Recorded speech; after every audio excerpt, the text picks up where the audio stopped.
Harap sih kalian gak dengar suara hujan karena di luar hujan. Pas awal-awal bulan Oktober, tepatnya sih tanggal 5 Oktober, itu Microsoft meluncurin Windows 11 full versionnya. Mungkin beberapa tempo yang lalu kita mendengar bahwa Windows 11 ini muncul dengan versi betanya. Kali ini kita bisa update Windows 11 dengan full versionnya. Nah, sebelum kalian untuk update ke Windows 11, jadi harus ada beberapa hal yang kita perhatiin sih. Siapa tahu pas lagi kita update ke Windows 11 itu muncul terjadi beberapa error, karena ketika kita upgrade ke Windows 11 itu mungkin ada orang yang pas lagi update itu lancar-lancar aja dan bisa dipakai secara normal. Ada juga yang ketika habis di-upgrade itu malah jadi error atau malah banyak kendala gitu ketika habis upgrade. Jadi kali ini yang bakal gue bahas itu apa aja yang harus kamu persiapin ketika kita mau upgrade ke Windows 11. Oke, jadi sebelum kita mau update nih ya ke Windows 11, jadi kita harus ngecek spesifikasi laptop kita, apakah motherboard kita itu support dengan untuk diinstal Windows 11 atau enggak. Gua nggak bakal bahas detail sistem requirement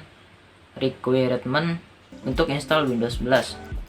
Jadi intinya adalah CPU kita itu minimal 1,5 GHz itu, dan kemudian motherboard kita itu support sama TPM 2.0 atau TPM 2.0.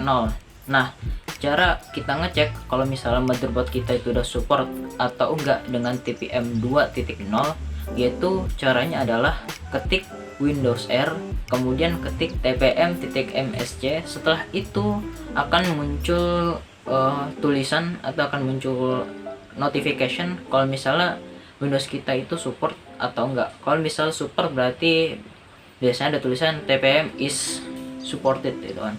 Cuman di laptop gua sendiri ini kayaknya nggak support sama TPM 2.0, jadinya gua nggak bisa upgrade ke Windows 11. Kemudian storage minimal yang harus dipersiapkan untuk install Windows 11 itu adalah 64 GB. Ya segitu sih. Oke, kalian siapin aja 64 GB. Kemudian yang kedua adalah backup data kalian. Jadi ketika kita mau upgrade ke Windows 11, jadi usahain backup data kalian, yang penting di drive C itu ke penyimpanan eksternal. Kalian bisa mungkin pakai hard disk eksternal atau enggak mungkin kalian bisa pakai flash drive. Cuman gue lebih prefer pakai hard disk karena penyimpanan lebih banyak. Cuman kalau kalian adanya flash disk ya nggak apa-apa sih pakai flash. Kemudian hal-hal selanjutnya yang kita perlu siapin itu adalah restore point. Jadi gue cuma ngejelasin dikit tentang restore point. Jadi restore point itu semacam dimana fitur ini tuh bisa memutar titik atau keadaan dimana ketika kita membuat restore point, ketika kalian lagi ngejalanin komputer dan tiba-tiba error, kalian bisa gunain restore point tadi. Jadi ketika error nih Windows kalian, kita bisa memutar titik balik ketika kita membuat restore point. Jadi cara buat restore point itu gampang aja ya. Yang pertama kita search itu restore point, kemudian ketika sudah muncul nih tampilan untuk kita membuat restore point, itu kita pastiin drive C nya itu udah on. Kalau misalnya masih off, kalian klik configure, kemudian kita next aja, kita next aja. Setelah itu restore point udah dibuat. Setelah kita udah mempersiapkan nih hard drive, kemudian kita udah buat restore point. Nah, jadi ketika pas lagi update itu error, apa yang harus kita lakuin? Jadi ketika waktu pas udah update ke Windows 11 nya ini, itu kita bisa pakai fitur yang namanya rollback di Windows 11. Jadi kalau misalnya kalian nggak nyaman sama Windows 11 atau terjadi kendala nih sama Windows 11, kalian bisa rollback ke Windows 10. Jadi caranya itu pergi ke settings, kemudian klik Windows Update, pilih Advanced Options, pada bagian sistem klik recover dan klik go back. Setelah kita udah rollback nih ke Windows 10, tapi Windows 10 nya itu malah terjadi error. Jadi apa yang harus kita lakuin itu? Nah, yang kita harus lakuin itu adalah kita pakai restore point yang udah kita buat tadi. Jadi restore point yang udah kita buat ini fungsinya adalah kita menitik balikan ketika kita ngebuat restore point. Caranya itu adalah kita cari yang namanya restore point. Kemudian setelah muncul tampilan restore point nih, kalian pilih sistem restore, kemudian kalian next, kemudian pilih restore point yang udah kalian buat tadi, kemudian klik next, dan kemudian Windows akan balik ke titik awal ketika kalian ngebuat restore point. Nah, kalau misalnya pas udah di restore point kok masih error, jadi cara terakhirnya itu adalah kita install ulang Windows 10 kita. Jadi caranya install ulang Windows 10 itu ya ada berbagai cara gitu kan.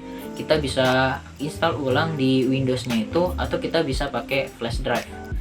Cuman kalau mau simpelnya sih kita install ulang di Windows-nya aja. Nah, jadi ketika udah install ulang Windows 10 itu kan otomatis hard drive yang ada di C-nya itu hilang. Nah, jadi ketika kalian udah selesai nih install ulang Windows 10-nya, nah otomatis drive yang ada di C ini, di drive C ini, itu file-filenya bakal hilang. Data-data yang tadi udah kalian backup ke hard disk eksternal atau enggak ke flash drive itu bisa kalian gunain. Kalian bisa gunain dan kemudian ya kalian copy ke drive C aja. Jadi kesimpulannya, apakah kita harus langsung update ke Windows 11 ini? Menurut gue pribadi mendingan nggak usah terburu-buru dulu untuk kita upgrade ke Windows 11, karena selama sistemnya itu masih bisa berjalan dengan baik dan juga masih bisa kita gunakan dengan baik, kenapa kita harus upgrade dulu gitu kan. Jadi gunain aja sistem yang masih normal dan masih bisa berjalan lancar, kita gunain. Lagi pula Windows 10 ini masih dapat updatean sampai tahun 2025. Nah, di tahun 2025 ini kalau kalian misalnya masih mau dapetan update dari Microsoft, terpaksa kalian harus upgrade ke Windows 11. Jadi menurut gua nggak usah buru-buru amat gitu loh untuk upgrade ke Windows 11. Jadi menurut gua gunain aja dulu Windows 10, karena menurut gua masih bisa digunain dengan baik juga, dan juga masih ya kalau selama masih berjalan lancar gunain aja dulu lah, nggak usah kita ganti. Mungkin itu aja sih dari gua. Semoga video ini bisa ngebantu kalian, apakah kalian mau upgrade ke Windows 11 atau enggak. Cuman itu sebenarnya keputusan kalian masing-masing sih, apakah kalian mau upgrade ke Windows 11 atau enggak. Oke, kalau misalnya kalian suka sama video ini, kalian bisa like dan juga subscribe dan follow IG gua. Oke, see you next time.